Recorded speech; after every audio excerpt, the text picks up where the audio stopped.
Students, आज का topic अपन continue कर रहे हैं from the deviations of the monohybrid cross. That deviations we have already started from the monohybrid cross. Mendel के first law का deviation हम देख रहे हैं. मोनोहाइब्रिड क्रॉस के डेविएशन में we have already completed the incomplete dominance. Incomplete dominance में हमने देखा था both dominant and recessive genes all together blend to produce a new intermediate phenotypic character. जैसे मिराबिलिस जलापा में हमने देखा था red and white colour flowers are normal flowers, they mix together to produce the pink colour flower.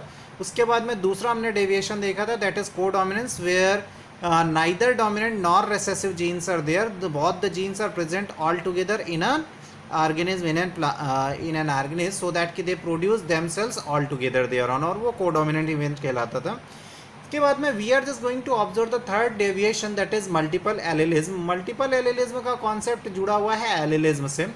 You knows very well alleles are the two alternative form of the genes. हमने ये पहले पढ़ रखा है कि हर एक जीन के to alternative form होते हैं because each character is having two alternative traits there.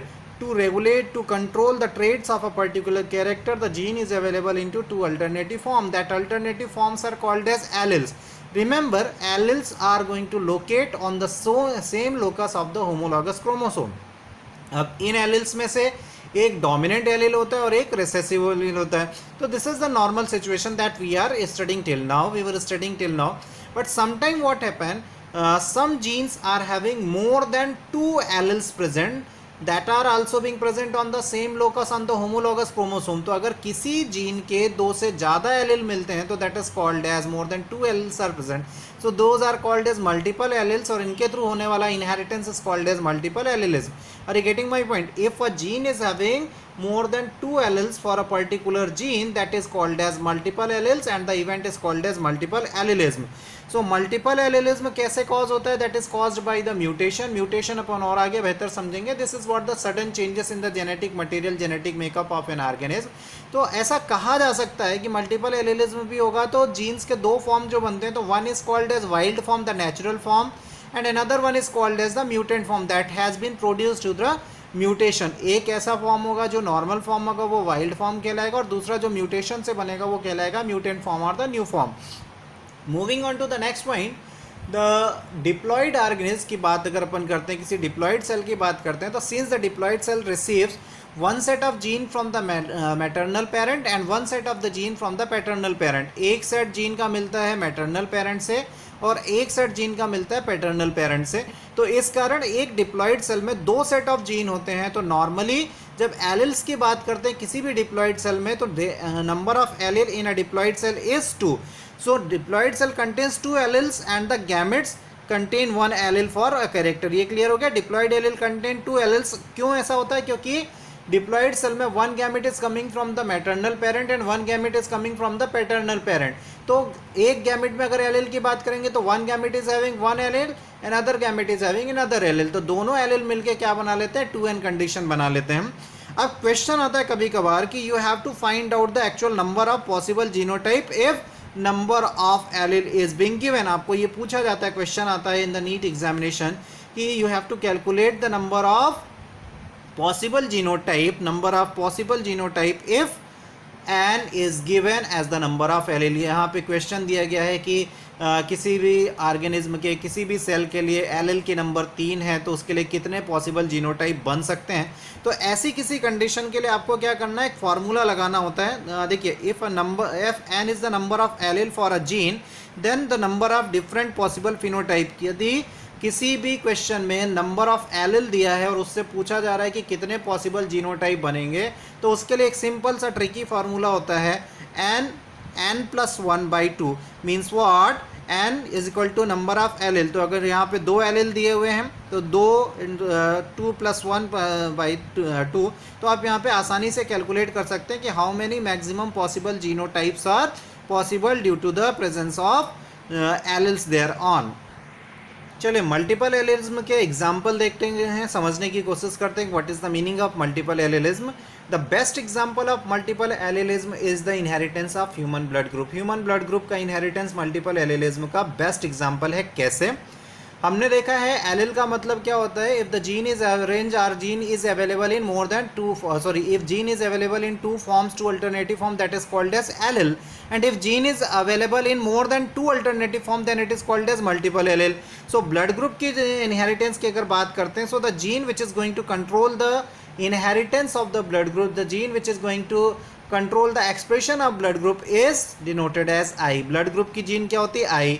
अब इस जीन के 3 फॉर्म होते हैं माय डियर स्टूडेंट, यहीं से ये मल्टीपल एलिलिज्म शुरू हो जाता है। The gene is having not 2 form, it is having 3 form, IA, IB and IO, 3 forms of the, so means what, this gene I is having 3 alleles, IA, IB and IO, 3 alleles are there, जिसमें IA is dominant, here IA is dominant, IB is dominant and IO is the recessive one। 3 form होंगे, IA dominant होगा, IB dominant होगा and IO is recessive one। so gene of the blood group is I which is having 3 alleles, IA, IB and IO। अब कैसे ये alleles blood group को control करते हैं, किस कंडीशन में कौन सा ब्लड ग्रुप आएगा, तो ये आपको बता दिया मैंने, IA डोमिनेंट होगा, IB डोमिनेंट होगा और IO क्या होगा, रेसेसिव होगा।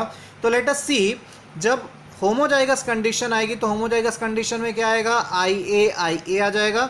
If heterozygous condition is there तो IA and IO will come together. तो होमोजाइगस में ये ब्लड ग्रुप बनेगा और यहाँ पे A is dominant over O, so that is why the dominant condition will express and the blood group will be A।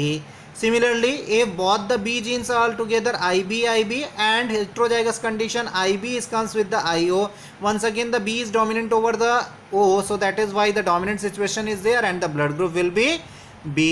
Similarly, ये हम पहले भी देख चुके हैं in the previous lecture, codominance का एक एग्जाम्पल था ब्लड ग्रुप में, IA और IB दोनों एक साथ आ जाएं तो because IA is also dominant and IB is also dominant, तो दोनों मिलके कोडोमिनेंस अपीयरेंस देंगे and the blood group will be AB।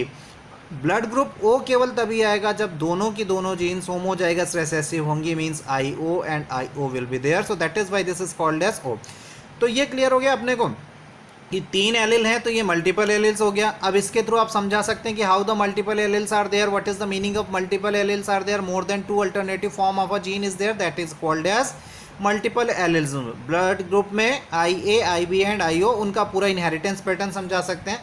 Better that if you could take a cross and you can explain there. If you take a cross means what कि A और B के बीच में cross करा दिया, homozygous heterozygous के बीच में cross करा दिया, लाइक दैट। ओके, अब जो फार्मूला लिया था हमने, n is equal to, sorry, number of possible genotype is equal to n plus 1/2, उसके थ्रू कैसे अपन पॉसिबल जीनोटाइप कैलकुलेट करते हैं वो अपन समझते हैं। यहाँ पे हमने देखा कि अगर क्वेश्चन में दिया हुआ है कि नंबर ऑफ एलिल इज 3, तो n का मतलब क्या हो जाएगा 3। यहाँ पे हमने 3 एलिल दिया था तो number of allele will be 3। So the कैसे अपन पॉसिबल जीनोटाइप्स कैलकुलेट करेंगे, तो n is equal to n plus 1/2, तो यहाँ पे इसमें ब्लड ग्रुप के केस में क्या दिया है, n इज इक्वल टू 3। अब आप इस फॉर्मूले में रखेंगे तो क्या आएगा, 3 + 1 4 3 2 4 3 12/2 मीन्स 6 जीनोटाइप। तो 6 genotype is possible if the number of alleles are 3। अब कैसे 6 जीनोटाइप बन रहा है ये भी अपन यहाँ पे जस्टिफाई कर लेते हैं। Genotype number 1 IA, number 2 IA, IO, number 3 B and B, number 4 B and O, number 5 A and B together, number 6 O and O together. So ये क्लियर हो गया। आप इस तरीके से अगर 4 है तो 4 का आप निकाल सकते हैं, 5 है तो 5 का निकाल सकते हैं, 2 है तो उसका भी निकाल सकते हैं कि कितने पॉसिबल जीनोटाइप वहाँ पे बन सकते हैं if the allele number is being given there on. तो you have to go with the language of the question, किस तरीके से क्वेश्चन पूछा जा रहा है। तो since the gene I is having 3 form, so it is the best example of multiple allelism. तो ये क्लियर हो गया। My dear student, blood group से रिलेटेड एक बहुत इंपॉर्टेंट क्वेश्चन आता है in your final examination. In final examination a repeated question is there. Question ये होता है कि blood group is an classical example of dominance, codominance and multiple allelism, justify the statement. Are you getting my point? Blood group is a classical example for the inheritance pattern of, that is, dominance, codominance and multiple allelism. तीनों event अपन blood groups के through ही समझा सकते हैं, आपको यहाँ दूसरे किसी example की ज़रूरत ही नहीं होती। ऐसे क्वेश्चंस आते हैं तो कैसे आप एक्सप्लेन करेंगे? अगर डोमिनेंस बताना है तो किसी भी दो के बीच में क्रॉस करा देंगे तो डोमिनेंट आ जाएगा, क्योंकि IA और IB डोमिनेंट जीन है और O रिसेसिव जीन है। तो आप होमोजाइगस हेट्रोजाइगस करके क्रॉस करा सकते हैं। को डोमिनेंट सिचुएशन, जब आप होमोजाइगस कंडीशन में IA और IB के बीच में क्रॉस कराएंगे तो definitely all the organs will be को डोमिनेंट। और जब अपन मल्टीपल एलिज्म की बात करते हैं तो ये वाला इंसिडेंट पूरा क्लियर करना है। So that is what I written here in a bold letter, the blood group is the best example for dominant, codominance and multiple allelism. So ये क्लियर रहे आप लोगों को, बहुत इंपॉर्टेंट क्वेश्चन है। Blood group is the best example for the dominance, codominance and multiple allelism. After blood group some more examples like coat colour in the rabbits, rabbit में skin का colour example of the multiple allelism. I colour in Drosophila, red, white और intermediate colour की eyes मिलती हैं। Self incompatibility gene in the plant, ये आपको पहले ही बताया जा चुका है। वहाँ पे कई तरीके के जीन हैं, S1, S2, S3, S4, एक ही इवेंट है, दैट इज सेल्फ इनकम्पैटिबिलिटी। उसको रेगुलेट करने के लिए more than one form of the gene is there, S1, S2, S3, S4, S5। Next deviation from the Mendelism, तो ये मल्टीपल एलिज्म का कॉन्सेप्ट खत्म हुआ। Moving on to the next deviation that is called as the lethal genes. Lethal genes, normally the genes whichever we have reported, normally the genes whichever we have observed are not affecting the survival of any of the organisms. Normally genes में organisms के survival को affect करने की capacity नहीं होती, they are naturally observing the, naturally controlling the phenotypic expression of a gene, phenotypic expression, normal phenotypic appearance of an organism. but कुछ ऐसे genes भी observe किए गए nature में, organism में, जिनके कारण उस organism की या जिनके presence के कारण उस organism की survival के ऊपर नेगेटिव इम्पैक्ट आ रहा था। Means the genes are able to reduce the survival of that particular organism. So normally the genes do not affect the survival of organism, but some genes में affect the survival as well as the phenotype. तो ऐसे genes which are going to suppress और which are going to reduce the chances of survival of organism, ऐसे genes जिनके कारण किसी organism का survival affect होता है, रिडक्शन होता है उनके चांसेस ऑफ सर्वाइवल में, those genes are called as lethal genes. We can say these genes are the killer genes. इनकी प्रेजेंस के कारण उस ऑर्गेनिज्म का जीवित रह पाना पॉसिबल नहीं होता। The organism can not survive due to the presence of these genes. ऊपर वाले की मेहरबानी है कि the genes are present in both the form dominant and recessive, but this is purely applicable, this is purely expressible under the homozygous condition only।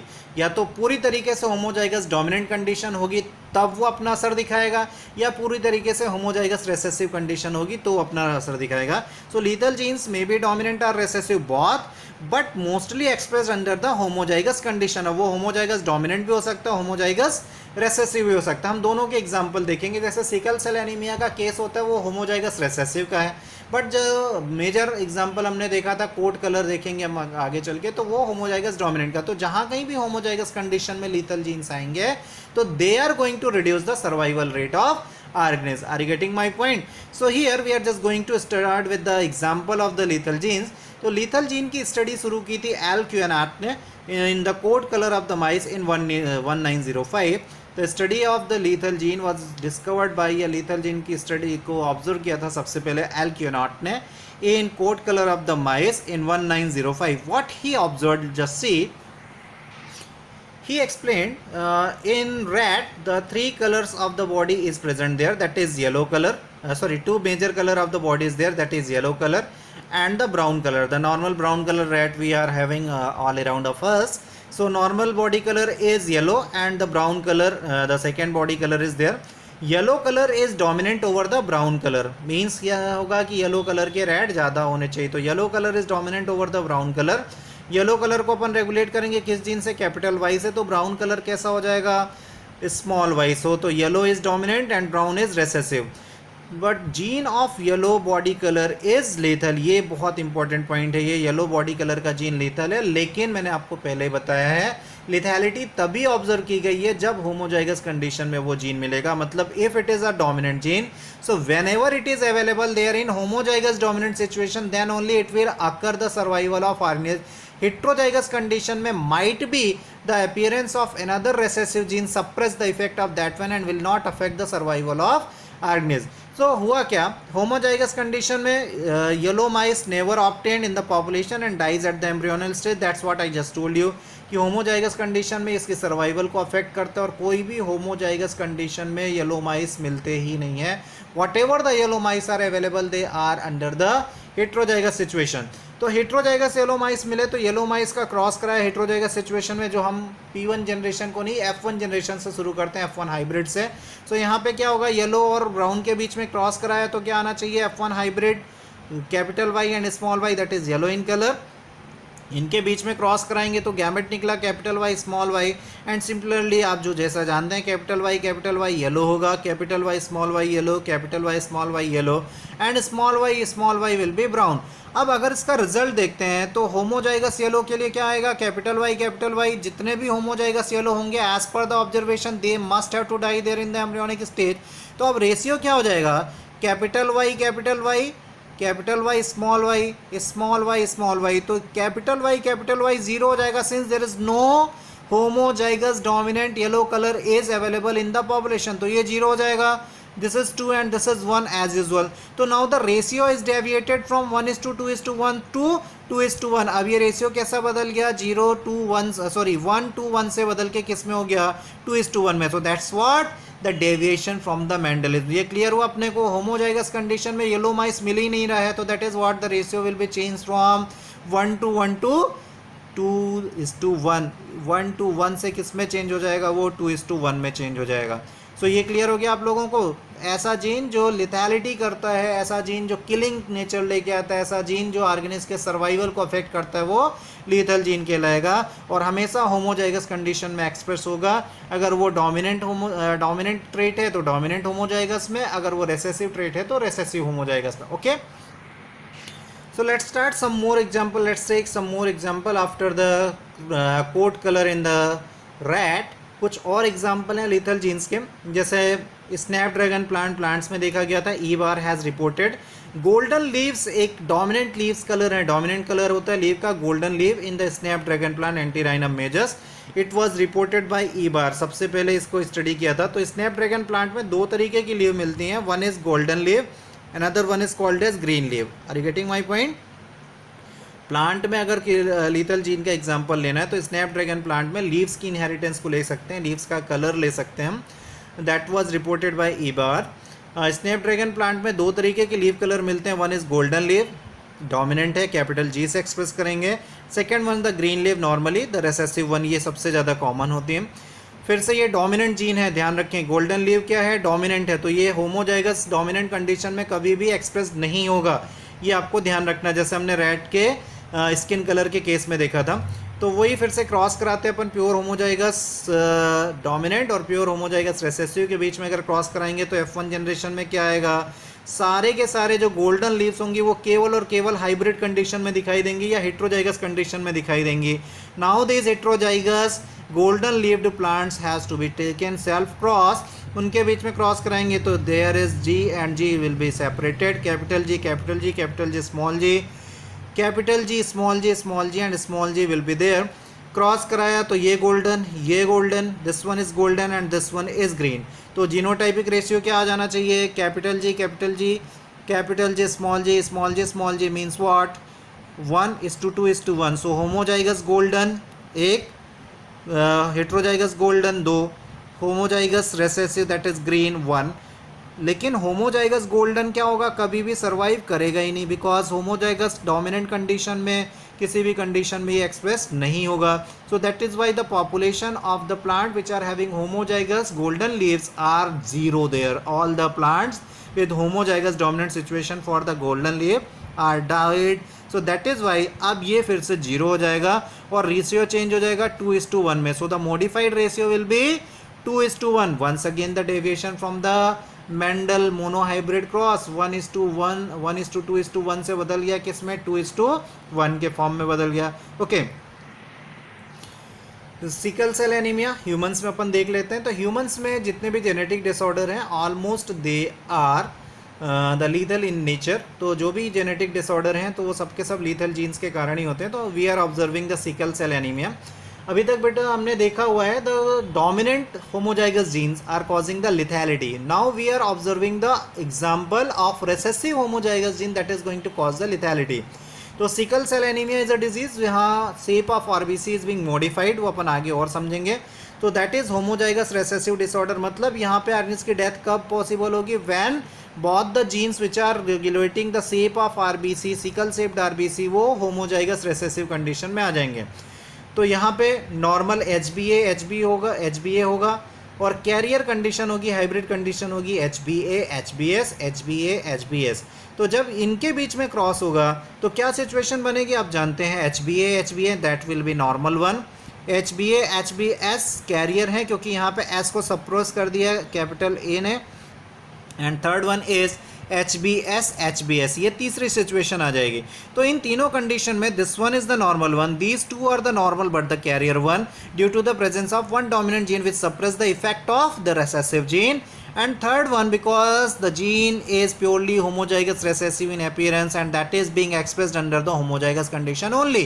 So अब इस organism की इस पॉपुलेशन में से डेथ हो जाएगी, तो अब रेशियो क्या हो जाएगा 1:2, नॉट 1:2:1. तो once again the ratio is modified, carrier to the normal is 2:1. Okay, so once again this is the example of the lethal genes. Moving on to the next concept, next deviation of monohybrid cross, that is pleiotropic genes. Okay, dear students, pleiotropic genes का मतलब ये होता है कि normally one gene is to one phenotypic character. One gene is responsible for regulation of or controlling of one expression, one particular type of phenotypic character. एक ही character के लिए एक जीन बना होता है, वो दूसरे कैरेक्टर को रेगुलेट नहीं करता है. But some of the genes are also being reported. Those genes are going to regulate the appearance of more than one character. कुछ ऐसे genes भी रिपोर्ट किए गए हैं जिन genes के थ्रू एक से ज़्यादा phenotypic expression को, phenotypic appearance को चेक किया जाता है. That genes are called as pleiotropic genes. Are you getting my point? Normally one gene is going to regulate the appearance of one character only, one phenotype only, but some of the genes are reported with one gene which will regulate or will check which control the expression of more than one type of phenotype, that is called as pleiotropic genes, and the event where one gene is going to regulate more than one character is called as pleiotropy. तो जब एक gene एक से ज़्यादा character को control करेगा तो वो घटना क्या कहलाएगी, प्लियोट्रॉपी, और ऐसे जीन को अपन क्या कहेंगे, प्लियोट्रॉपिक जीन. ठीक है, means what we can say कि this gene is going to show the multiple phenotypic effects. So is it clear?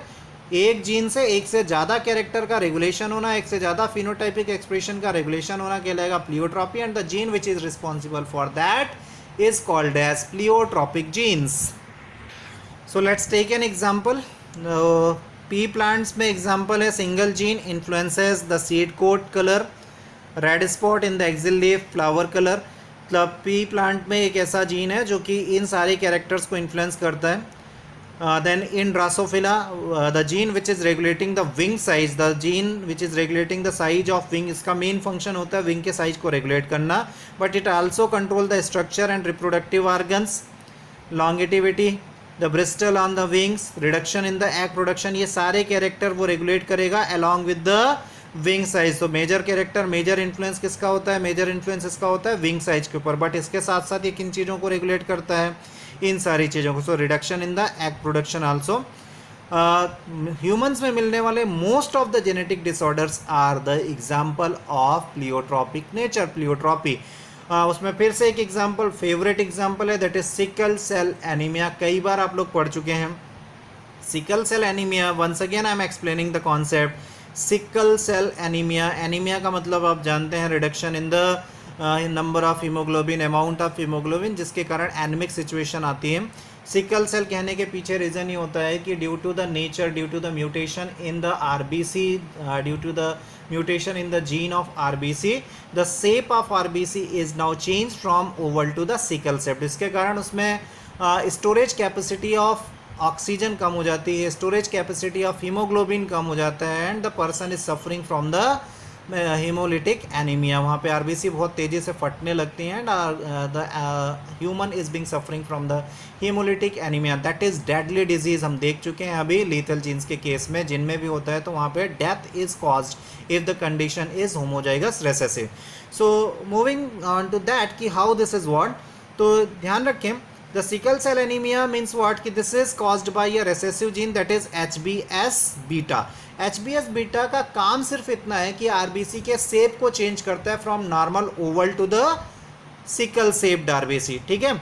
लेकिन ये समझ में आया कि this is caused by the recessive gene that is HbS beta, और इसका काम क्या होता है to change the shape of RBC from normal oval to the sickle shape, और उसके कारण क्या होगा, उसमें हीमोलिटिक एनीमिया कॉज करेगा। लेकिन इसके साथ साथ अब ये कई सारे ऐसे फंक्शन करता है जिसके कारण ये कैसा जीन हो जाता है, प्लियोट्रॉपिक जीन हो जाता है। Are you getting my point? Normally what is does, changing of shape of RBC, due to that the hemolytic anemia will be caused, but along with that changing of the shape of RBC it is going to influence many of the phenotypic expression। अब देखते हैं कौन कौन से।